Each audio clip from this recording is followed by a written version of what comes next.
adalah sisakan satu gerbong untuk kafe, ya kan, untuk ngopi, paling tidak di sini untuk smoking area, Pak.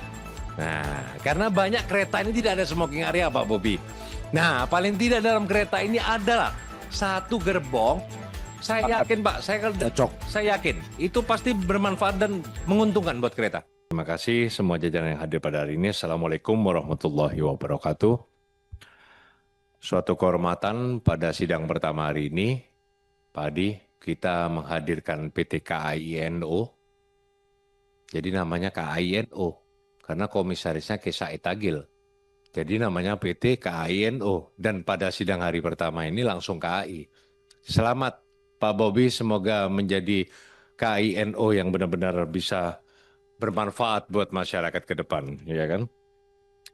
Iya, luar biasa kan KAI ini. Insya Allah semoga, karena mayoritas masyarakat kita, pengguna kita NO, Pak. KAI ini, ya kan? Hampir 60% loh, Pak.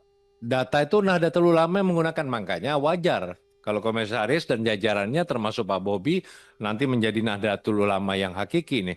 Gitu, insya Allah.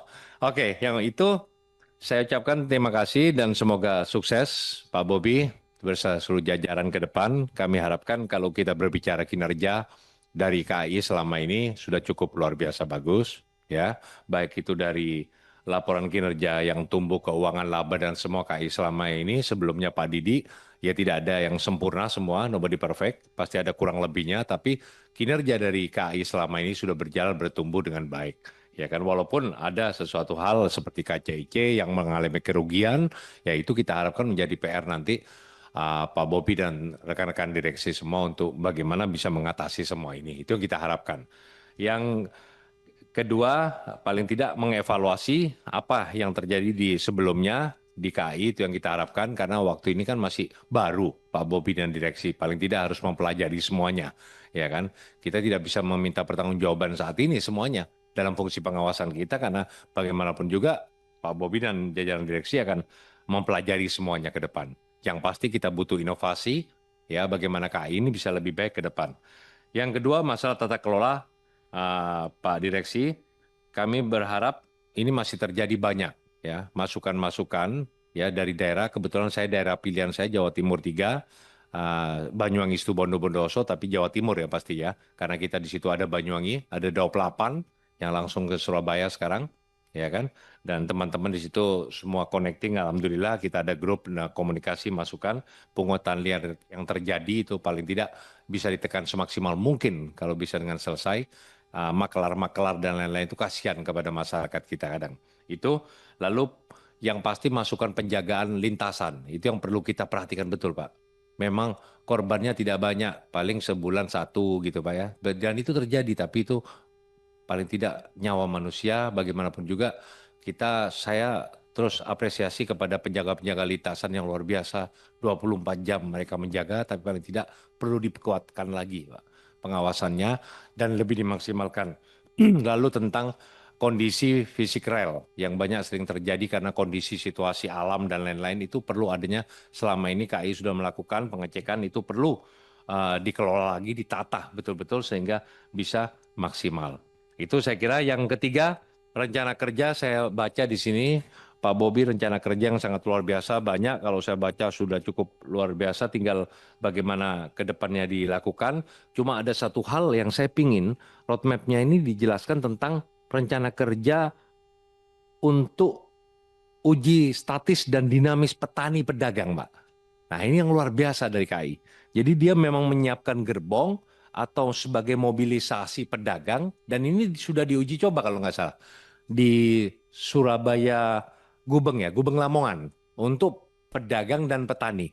Nah, ini harapan yang sangat luar biasa buat perekonomian kita kalau ini memang dipersiapkan. Ini saya butuh pemaparan bagaimana roadmap-nya ini. Nah, ini, dan saya harapkan sebetulnya, Pak, sejak zaman Belanda dulu sudah ada kereta api, Pak, namanya Panarukan Jember. Dan sampai hari ini rel Panarukan Jember itu masih ada, Pak. Sempurna. Hampir 90% masih ada rel. Tidak dijual, tidak diangkut, Pak. Tidak dikiluin. Sudah. Ya kan? Tahu Pak Bobi ya, teman-teman direksi kan sudah tahu. Daup itu, ya kan? Relnya itu lengkap, Pak. Tidak dijual loh, Pak. Aman. Ya, walaupun di situ banyak memang bangunan dan lain-lain yang mungkin bisa diatasi. Kami siap. Pemerintahan Kabupaten Situbondo, Bondowoso yang dilaluin, dan Jember insya Allah ada Gus Rifki di situ dapilnya. Kami akan berkoordinasi bagaimana menata ulang ekosistemnya, ya secara mungkin penataannya gimana. Ini bisa dihidupkan lagi sebagai transportasi ekonomi, perdagangan dan lain-lain, sangat bermanfaat sekali. Dan ini wacana yang sudah lama dari KAI yang pernah difikirkan. Nah, kami siap, pemerintah kabupaten siap untuk mendukung bila KAI DOP 8 itu ingin menghidupkan kembali bagaimana sistem aturan tatanannya, termasuk relokasi dan lain-lain, bagaimana ayo kita bersama-sama, ya kan? Itu saya kira. Kenapa? Bu, nggak pakai terowongan ini. Panarukan Jember itu sejak ada sebelum kereta api yang lain ada, zaman Belanda sudah buat Pak, sudah ada pemikiran ke sana. Manfaat ke ekonomi dan semuanya sudah berjalan. Nah, cuma vakum, ya kan? Akhirnya berhenti total sekitar berapa puluh tahun yang lalu, ya kan? 70 apa 80 berhentinya itu Pak. Kalau nggak salah. Nah, itu bisa dihidupkan kembali. Nah, itu sangat bermanfaat sekali. Luar biasa itu. Kalau dijalankan, kami siap mendukung. Pemerintah kabupaten jujur, terus terang, Situbondo, Bondowoso siap, Pak. Dan Jember juga saya yakin mereka welcome untuk itu. Dan ini sangat luar biasa untuk KAI. Tinggal penyiapan gerbong keretanya aja, Pak. Saya kira itu. Lalu, armada, Pak. Armada tua ini masih banyak di KAI. Paling tidak ada lah revitalisasi, perbaikan armada. Karena terus terang, transportasi kereta ini contoh Surabaya Jakarta Jakarta Surabaya ditempuh dengan waktu kereta cepat itu Pak yang sekarang 8 jam kalau nggak salah kan, pesawat cuma 1 jam Pak, tapi kereta tidak pernah ada ceritanya sepi, ya nggak, dengan harga yang sangat luar biasa, kurang lebih sama dengan pesawat. Harga kereta kurang lebih 1 juta, pesawat juga kurang lebih 1 juta, tapi tidak pernah sepi kereta.